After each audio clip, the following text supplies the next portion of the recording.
Number 10. The Black Ship in the Fog. Some sea legends are terrifying because they involve a creature from below. Others are terrifying because they involve something that looks almost ordinary until it gets just close enough for every instinct aboard a ship to start warning that something is wrong. The Black Ship in the Fog belongs to that second category.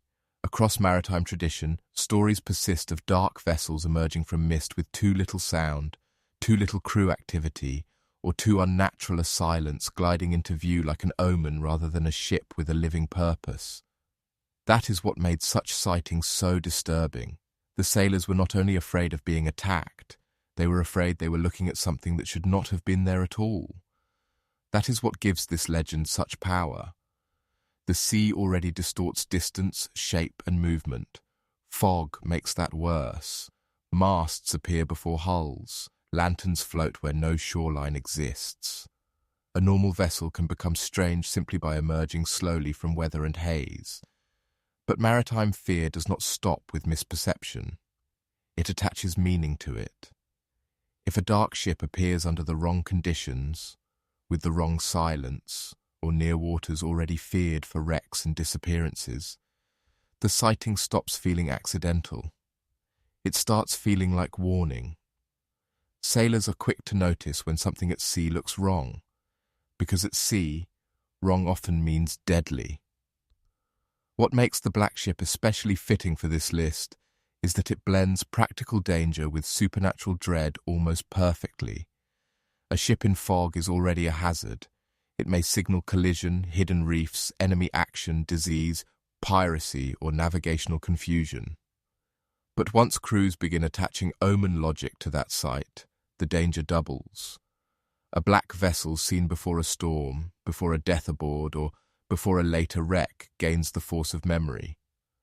Future sailors hear the story and no longer see only a ship. They see pattern. This is how sea warnings are born. Enough men connect sight to disaster, and the image becomes part of working fear. There is also something deeply isolating about the legend. On land, seeing a strange carriage or rider may be unsettling, but there are roads, people, inns, and daylight eventually returning. At sea, a black ship appearing through fog confronts you in a world that is already cut off from help. There is nowhere to step aside, nowhere to hide, and no easy way to verify what you have seen. If the ship vanishes again into mist, that may be even worse than if it stays visible. A thing half seen on open water lingers in the mind longer because the sea refuses closure. Sailors had to continue onward with uncertainty as part of the voyage, and that is why the Black Ship in the Fog takes the number 10 spot. It is not the loudest or most monstrous sea legend, but it captures something central to maritime fear. The terror of encountering a sign before understanding the danger it points to. The vessel itself may be ghost ship, omen, enemy, or illusion, but for the men who saw it, that distinction mattered less than the feeling it produced. It looked like a ship, but not a safe one, and that was enough. On the sea, the wrong silhouette at the wrong moment could sound like a death sentence. Number 9. The Davy Jones Locker Legends. Some sea legends are about what waits on the surface. Others are about what waits below, not merely as depth, but as a final destination where the sea keeps the dead and the lost for itself. The Davy Jones Locker Legends belong to that second category. To modern ears, the phrase can sound almost playful because it has passed through popular culture so many times. But in maritime tradition, it carried a darker force. Davy Jones Locker was not just the bottom of the sea in a technical sense. It was the imagined realm where drowned sailors, wrecked ships, and all that vanished beneath the waves were gathered into a kind of oceanic grave. That is what made it more than a phrase. Sailors do not fear abstract depth the way landsmen do. They fear what depth means when it takes hold of mast, hull, man, and memory all at once. A body lost overboard is not buried in the ordinary human way. It disappears downward into a world no one aboard can follow. Davy Jones. Locker gave a name to that terror. It allowed crews to imagine the sea not only as a place of accident, but as an active keeper of the dead, as though the ocean itself had a chamber, a vault, or a dark domain where what it claimed would not return. The figure of Davy Jones deepens that unease further. Whether treated as demon, spirit, devilish sailor, or personification of maritime doom, the name carried the feeling of hostile intelligence. That matters because sailors often turn repeated catastrophe into character. Storms become tempers. Currents become moods. A zone of wrecks becomes cursed ground. And the place where the dead go becomes the possession of someone or something. Once that happens, drowning is no longer only physical. It becomes entry into another order, one that belongs to the sea and not to the world of the living. What makes the Locker Legends especially powerful is that they functioned as emotional survival language. Men at sea lived with the constant possibility that one slip, one snapped line, one rogue wave, or one shattered mast could place them beyond recovery instantly. There would be no priest, no stone marker, no family grave, no certainty that the body would ever be seen again. Davy Jones Locker gave shape to that unbearable fact. It transformed meaningless disappearance into a named destination. But in doing so, it also made the threat more vivid. The dead had not merely been lost. They had gone somewhere dark, somewhere the sailors all knew by reputation. And that is why the Davy Jones Locker Legends take the number 9 spot. They were not just stories told for colour. They were a way of speaking about the deepest maritime fear of all, that the sea does not simply kill, it absorbs. A man swallowed by land can still be found. A man swallowed by the ocean may belong to it forever. That is the logic underneath the phrase, and it is why sailors treated it like more than folklore. Davy Jones Locker was a warning because every crew knew that the water below them was not empty. It was waiting. Number 8. The Sirens of the Open Water. Some sea legends are terrifying because they involve storms, wrecks, or things seen through fog. Others are terrifying because they suggest the sea can lure people to their deaths without force at all. The Sirens of the Open Water belong to that second category. In the oldest classical tradition, sirens were not exactly the beautiful mermaid-like figures later popular imagination often prefers. But over time, the maritime world absorbed and reshaped them into something sailors understood immediately.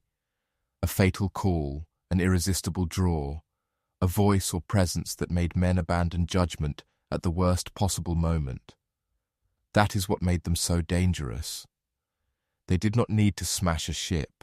They only needed to make a crew member stop thinking clearly. That is what gives the siren legend such enduring force at sea. The ocean already plays tricks on perception. Wind carries strange tones, waves echo against rock in deceptive ways. Isolation, fatigue, fear, and longing can all distort what a sailor thinks he hears. In such conditions, the idea of a voice rising from open water and drawing men toward reefs, shoals, or ruin does not feel like decorative fantasy. It feels like a warning encoded in story form. Sailors knew that attention could kill. If a man looked too long, listened too closely, or followed the wrong impulse, the sea would punish him instantly. The siren legend turned that practical truth into something with a face, a voice, and intention. What makes the open water version especially haunting is that it moves beyond the original rocky island image into a more expansive fear. A reef can be mapped, a coastline can be studied. But the open sea is harder to defend against psychologically, because if danger calls from apparently empty distance, then nowhere feels fully safe. The sailor is no longer only watching the horizon for weather or enemy sails. He is listening for something impossible and yet somehow believable. That enlarges the terror. The sea does not have to hide the threat in a cave. It can send it through air and longing. The siren also reveals something profound about maritime survival. Many dangers at sea are external: wind, current, reef, mast failure, collision. But some of the worst are internal: panic, homesickness, exhaustion, desire, hallucination, the collapse of discipline. The Siren legend gathers all of those into one shape. It suggests that the sea can attack through the mind, using what sailors already carry inside themselves. That is why the legend never feels trivial. Even when stripped of literal belief, it still expresses an old maritime truth. Men far from land can be destroyed by what they most want to hear. And that is why the Sirens of the open water take the number 8 spot. They were treated like warnings because sailors understood that death does not always arrive as violence. Sometimes it arrives as temptation, as distraction, as a beautiful mistake made too late to undo. The Siren survives because she represents the most intimate kind of maritime danger, the moment the sea does not overpower you but persuades you. Number 7. The Phantom Lights of St. Elmo's Fire. Some sea legends are terrifying because they suggest something monstrous is moving beneath the water. Others are terrifying because they appear in the sky, on the mast, in the rigging, glowing with such strange beauty that the crew cannot decide whether they are being blessed or marked. The phantom lights of St. Elmo's Fire belong to that second category.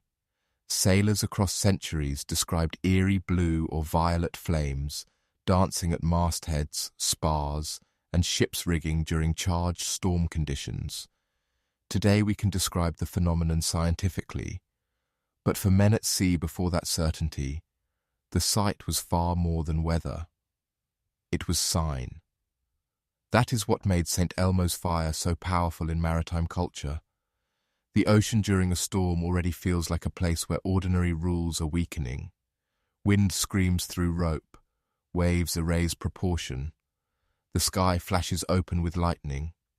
Then, at exactly that moment of heightened terror, the ship itself seems to begin glowing.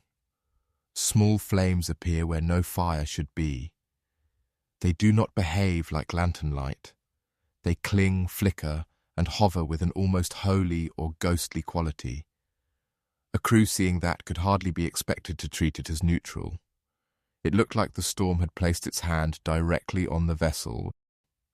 What makes the legend especially interesting is that the lights could be read in opposite ways. For some sailors, they were hopeful, associated with divine protection, saintly presence, or the possibility that the ship might survive. For others, they were deeply ominous, a supernatural warning that the storm's danger had reached a new threshold. That ambiguity is exactly why they belong on this list. The best sea warnings are often the ones that do not resolve cleanly. If a sign can mean salvation or disaster, sailors pay closer attention to it. They remember it. They tell the next crew. It becomes part of working knowledge, not because everyone agrees, but because no one wants to ignore it. St. Elmo's Fire also reveals how naturally practical observation and supernatural interpretation coexist at sea. Sailors are among the most observant people in the world because survival depends on it. They notice changes in air, current, cloud, rigging, vibration, and light that landsmen often miss. But careful observation does not eliminate wonder. In fact, it can deepen it. A crew that knows how a ship should look in a storm is precisely the kind of crew most unsettled when the masts begin to shine with unnatural fire. The phenomenon enters memory not as random beauty, but as a threshold event, proof that the voyage has crossed into more dangerous atmospheric territory. And that is why the phantom lights of St. Elmo's Fire take the number 7 spot. They were treated like warnings because they appeared at exactly the moments when sailors most needed to read the sea correctly, and when the sea was hardest to read at all. Whether interpreted as blessing, omen, or electrical marvel, long before anyone had that language, the lights belonged to the emotional grammar of storm survival. They told crews that something immense was happening around them, and that the ship itself was no longer outside it. Number 6. The Sea Monk. Some sea legends are terrifying because they involve obvious monsters. Others are terrifying because they involve something that looks almost human, almost sacred, and therefore wrong in a way that strikes deeper than ordinary fear. The sea monk belongs to that second category. Reported in medieval and early modern European traditions as a strange marine being shaped like a monk in cowl and robe, it belongs to the same unsettling family of creatures that made sailors wonder whether the sea was capable not only of hiding life, but of distorting the human form into mocking resemblance. That is what gave the sea monk such power. It was not merely an animal from below, it was an omen wearing a familiar silhouette. That is what made it especially disturbing to mariners. Sailors did not need every strange body hauled from the water to fit neatly into known zoology. They lived in a world of partial glimpses, wrecked carcasses, malformed fish, storm-tossed remains, and coastal rumour. If a creature emerged from the sea bearing the outline of a hooded religious figure, that resemblance mattered. In a religious age, monks were not neutral images. They represented prayer, discipline, sanctity, and withdrawal from the world. To see that shape returned from salt water as a living or once-living thing felt like an inversion, as though the sea had taken something humanly sacred and remade it in its own dark language. The sea monk also reveals how strongly sailors responded to symbolic wrongness. A whale is dangerous, a storm is dangerous, but a creature that looks like a monk unsettles for a different reason. It suggests not raw force, but message. At sea, where men were already living close to death, a symbolic anomaly could feel more significant than a straightforward predator. Was it warning? Blasphemy? Divine sign? Proof that the deep held parodies of creation?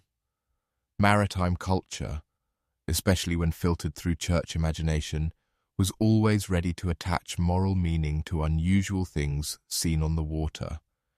The sea monk fits perfectly into that atmosphere. It is less a beast to be hunted than a shape to be interpreted, and that can be even more frightening. What makes the legend especially fitting for this list is that sailors would have treated such reports with practical seriousness, even if they were not sure what exactly had been seen. An omen does not have to be scientifically convincing to alter behavior. It only has to arrive under the right conditions, after a bad voyage, before a storm near a wreck, or in waters already feared. Once enough men say they saw something monk-like in the waves, the creature becomes part of warning culture. Future sailors do not need proof. They need memory, and memory at sea is often enough to shape caution. And that is why the sea monk takes the number 6 spot. It was not simply a curiosity from old natural histories. It was the kind of maritime legend that made sailors look twice at the sea and wonder whether what was rising from it belonged to nature at all. The deeper fear was not just that the ocean held monsters. It was that it might hold things that resembled humanity and holiness in ways no sane world should allow. The sea monk survives because it captures that uniquely maritime unease, the feeling that the deep does not merely hide life. It imitates, distorts, and sends signs back to the surface. Number 5. The Lusca. Some sea legends are terrifying because they belong to the old Atlantic world of ships, storms, and spectral omens. Others are terrifying because they arise from specific waters so dangerous and so visually deceptive that the creature attached to them starts to feel like the best explanation people have for disappearing into the blue. The Lusca belongs to that second category. Associated especially with the blue holes and underwater cave systems of the Caribbean, particularly around the Bahamas, it is often imagined as a gigantic octopus, cuttlefish, or hybrid sea beast lurking beneath deceptively beautiful water. That is what gives the legend its force. The Lusca is not tied to ugly, obviously hostile seas. It belongs to paradise-like water that hides fatal depth. That is what made it such a warning rather than just a tale. Blue holes already look uncanny. They are beautiful, circular, dark at the center, and suggest vertical distance far beyond what the eye can comfortably measure. For sailors, fishers, divers, and coastal communities, places like that practically invite explanation through legend. If someone vanishes, if currents behave strangely, if a body is not recovered, if something large moves below with no clear shape, the water itself begins to feel inhabited. The Lusca becomes the name for the fear that depth can seize a person without leaving enough evidence for ordinary certainty. What makes the Lusca especially maritime is the way it translates hidden underwater structure into creature form. Sailors often give names and stories to hazards that are otherwise difficult to visualize: reefs, shoals, currents, undertows, sudden drops, and unseen chambers below the surface. A giant cephalopod is perfect for that. It explains gripping force, sudden disappearance, and motion from below all at once. Whether the real cause was current, entrapment, panic, or the behavior of actual marine animals, the legend gave crews something emotionally usable. Better to think of a beast than of water so complex and powerful that it can kill without ever fully revealing how. The Lusca also belongs to a darker category of sea warning because of its intimacy. A whirlpool can destroy a ship, a phantom vessel can signal disaster, but a great tentacled thing beneath clear water feels personal. It suggests being grabbed, dragged, and taken downward into a cave or shaft from which return is impossible. That is one of the oldest maritime nightmares of all, not merely drowning, but being claimed. The Lusca gives that nightmare form. It turns beautiful water into a mouth. And that is why the Lusca takes the number 5 spot. It was treated like a warning because it attached itself to places where sailors and coastal people already knew caution was necessary, places where the sea looked calm, inviting, even dazzling, right until someone failed to come back up. The legend endures because it captures one of the most unsettling truths about maritime life. The most dangerous waters are not always the ones that look violent. Sometimes they are the ones that look perfect while something below waits in silence. Number 4. The Maelstrom of Mosken. Some sea legends are terrifying because they involve ships that should not exist. Others are terrifying because they involve places that do exist, but behave so violently that sailors begin speaking of them the way they would speak of a monster. The Maelstrom of Mosken belongs to that second category. Associated with the dangerous waters around the Lofoten region of Norway, it became one of the great maritime warnings of Europe because it seemed to prove that the sea itself could become a devouring force. This was not simply rough water. It was the image of a whirlpool so powerful that vessels might be dragged down, spun to ruin, or pulled into a rotating death from which seamanship alone could not guarantee escape. That is what gave the Maelstrom such enduring force among sailors. A creature can be killed, avoided, or at least imagined in terms of attack and defense. A violent sea current cannot. It has no face, no intention visible to the eye, and no clear mercy. The Maelstrom represented something more frightening than a beast because it turned the ocean itself into the predator. Water that should carry a ship suddenly became water that seized it. Once sailors recognized that a place behaved this way with enough regularity, the legend attached to it no longer felt like exaggeration.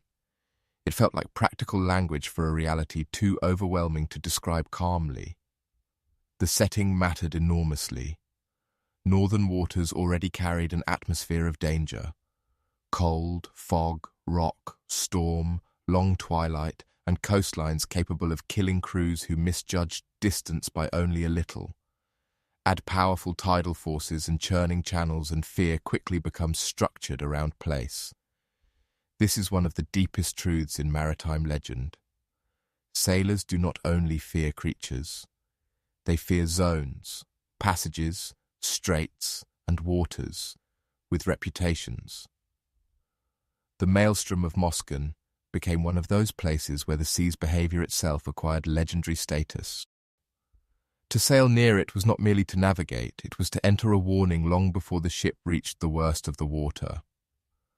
What makes the Maelstrom especially fitting for this list is that it sits at the exact point where observation and exaggeration reinforce each other. Real whirlpool effects, dangerous currents, and brutal local conditions were enough to justify fear. But maritime imagination enlarged those observations into something grander, a sucking abyss, a rotational trap, a place where ships could vanish almost mythically. That enlargement did not make the warning less useful. In some ways, It made it more effective. Sailors remember dramatic dangers better than technical descriptions. A monstrous whirlpool in story form keeps crews alert in ways a neutral chart note may not. And that is why the Maelstrom of Mosken takes the number 4 spot.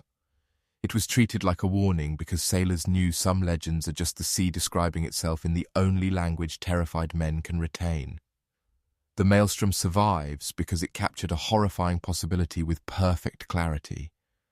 That the ocean does not need monsters beneath it when, in the wrong place and under the wrong conditions, it can become the monster itself. Number 3. The Devil's Sea. Some sea legends endure because they involve a creature, but others become even more unsettling because the sea itself begins to behave like the monster. The Devil's Sea belongs to that darker category of maritime fear. Often associated with waters near Japan and sometimes compared in popular imagination to the Bermuda Triangle, it has survived as a zone of disappearance, strange phenomena, hazardous conditions, and stories of ships or vessels entering a region where ordinary explanations seem to weaken. That is what gives the legend such enduring force. The threat is not one beast rising from below. It is a patch of ocean that seems capable of turning navigation, weather, and human confidence against themselves. That is what makes the Devil's Sea such a true sailor's warning. Maritime culture is built on patterns: current, wind, star position, horizon, mechanical reliability, known hazards. Once a place begins to gather stories of compasses misbehaving, vessels vanishing, waters acting strangely, or crews not returning, sailors stop hearing only rumor. They hear accumulated caution. Even if every case does not belong to the supernatural, repetition itself becomes enough to create a zone of dread. The Devil's Sea functions exactly that way. It is the name given to the feeling that there are regions where the ocean seems to resist explanation more aggressively than elsewhere. The power of the legend also comes from geography and instability. Waters around volcanic zones, deep ocean trenches, violent currents, sudden weather shifts, and tectonic activity can produce genuinely dangerous maritime conditions. But those explanations, while useful, do not erase the fear.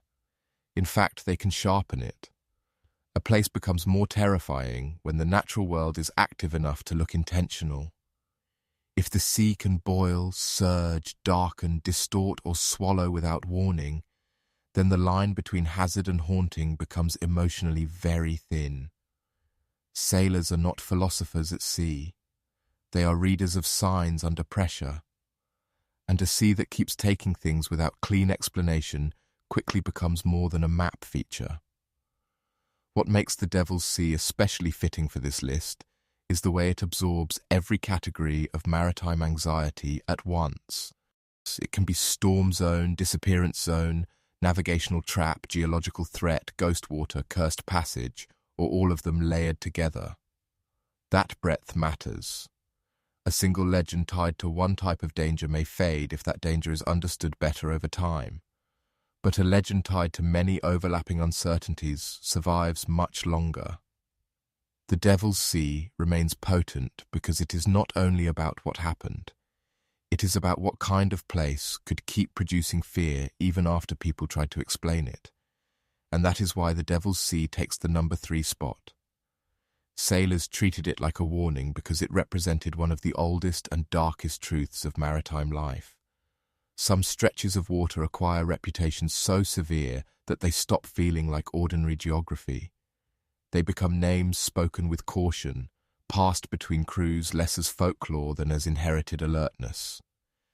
The Devil's Sea survives because it suggests that the ocean sometimes does not need to send a monster. It only has to become unfamiliar enough, dangerous enough, and silent enough that sailors begin to believe the water itself is hunting. Number 2. The Kraken. Some sea legends are terrifying because they describe dangerous waters. Others are terrifying because they give those waters a body large enough to make ships feel meaningless. The Kraken belongs to that second category. Emerging most powerfully from northern maritime tradition, especially in Scandinavian waters, The Kraken became one of the great sailor warnings because it represented the nightmare that something in the deep was not merely alive, but vast enough to pull a vessel out of the human world altogether. That is what made it different from an ordinary sea monster. The Kraken did not just threaten a man overboard, it threatened the ship itself. That is what gave the legend such force among sailors. A storm can destroy a vessel, but a storm is still atmosphere. A reef can wreck a hull, but a reef is fixed. The Kraken combined movement, hidden depth, and enormous scale in a single image. Tentacles, upheaving water, rising mass, and the sudden appearance of something too large to fully see meant that the sea itself no longer felt empty between surface and bottom. It felt occupied, and once sailors begin to believe the deep is occupied by a mindless giant strong enough to seize masts and drag whole crews downward, caution changes its emotional shape. The ocean becomes not just hazardous, but inhabited by appetite. The legend also worked because it translated real maritime experiences into an unforgettable form. Northern waters contained enormous creatures, whales, giant squid glimpsed incompletely, strange bodies surfacing briefly, and violent disturbances that could seem impossible to interpret from a wooden deck in bad light. Sailors often saw only parts of what frightened them. A mass in the water, a twisting limb-like shape, a sudden turbulence, a dark mound where no island should be. All of that could feed the Kraken. The creature became a kind of ultimate explanation, a way of turning fragmented terror into one coherent warning. If the sea rises strangely, keep your distance because size itself may be the danger. What makes the Kraken especially fitting for this list is that sailors did not treat it as decorative fantasy. They folded it into the practical logic of fear. Certain waters, certain disturbances, certain regions already associated with depth or strange animal life became easier to navigate cautiously if named through legend. This is one of the reasons such stories survive. They do not need to be biologically accurate to remain useful. They need only preserve the emotional truth that the deep can produce encounters so disproportionate to human scale that the correct response is immediate dread. The Kraken gave a face, or rather many arms, to that truth, and that is why the Kraken takes the number 2 spot. It was treated like a warning because it turned one of the oldest maritime anxieties into a creature no sailor could afford to dismiss lightly. The fear that something below the keel is larger than the ship, stronger than the crew, and close enough to rise. The Kraken survives because it captures the deepest seafaring terror of all. Not that the ocean is empty, but that it may contain things so immense, the ship itself is only prey. Number 1. The Flying Dutchman. Some sea legends are terrifying because they involve monsters from below. Others are terrifying because they involve something far more familiar. A ship, sails, a captain, a vessel on the horizon, but twisted just enough that every sailor understands he is not looking at help. The Flying Dutchman belongs to that highest category. No maritime legend better captures the idea of the sea turning warning into apparition. A phantom ship seen in storm, fog, or impossible conditions, cursed to sail forever, not making port, not finding rest, and often appearing before disaster. The Flying Dutchman became the ultimate sailor's omen because it took the most basic image of seafaring life and transformed it into a promise of doom. That is what gives the legend its extraordinary power. A ship at sea should mean company, contact, trade, rescue, or at least shared danger. The Flying Dutchman perverts all of that. It appears, but cannot be reached. It sails, but does not arrive. It is visible, yet wrong in light, angle, weather, or silence. Sailors did not need to see the whole thing clearly for the effect to work. A vessel glimpsed where none should be, a rig appearing through storm in impossible fashion, or a ship persisting in conditions that should have swallowed it. That was enough. Once crews connected such sightings with later wreck, death, or failed passage, the image stopped being a curiosity. it became a warning no prudent sailor could ignore. The Dutchman's endurance also comes from how perfectly it fits the emotional reality of the sea. Maritime life is full of partial visibility, uncertain distance, and moments where human judgment is strained by exhaustion, fear, weather, and light. That means a ghost ship is one of the most believable, supernatural forms the ocean can produce. You do not have to believe in magic as abstract doctrine to be shaken by a ship that appears in the wrong place under the wrong sky. And once one generation of sailors tells the next that such a sight presages calamity, the legend becomes embedded in practice. A man who scoffs at ghosts in harbour may still go silent when he sees a dark vessel in impossible stormlight. What makes the Flying Dutchman especially deserving of the #1 spot is that it combines every major element of maritime fear at once. It is omen, isolation, repetition, storm warning, eternal punishment, navigational uncertainty, and death at sea given form. It carries religious undertones of curse and damnation, practical undertones of weather danger, and psychological undertones of exhaustion and dread. Unlike a single monster tied to one coast or current, the Dutchman can appear anywhere sailors feel most exposed. That portability makes it more than local folklore. It becomes part of the universal language of sea fear, and that is why the Flying Dutchman takes the #1 spot. It was treated like a warning, not a story, because for sailors it represented the moment the sea sent back an image of themselves already lost. A ship still sailing, but beyond rescue. A crew still moving, but beyond life. A voyage that has gone wrong so completely it no longer belongs to the world of return. Few legends speak more directly to the terror of the ocean than that. The Flying Dutchman remains the supreme maritime omen because it is not just about death at sea. It is about endlessness, and sailors understood better than most that endlessness can be more frightening than death itself.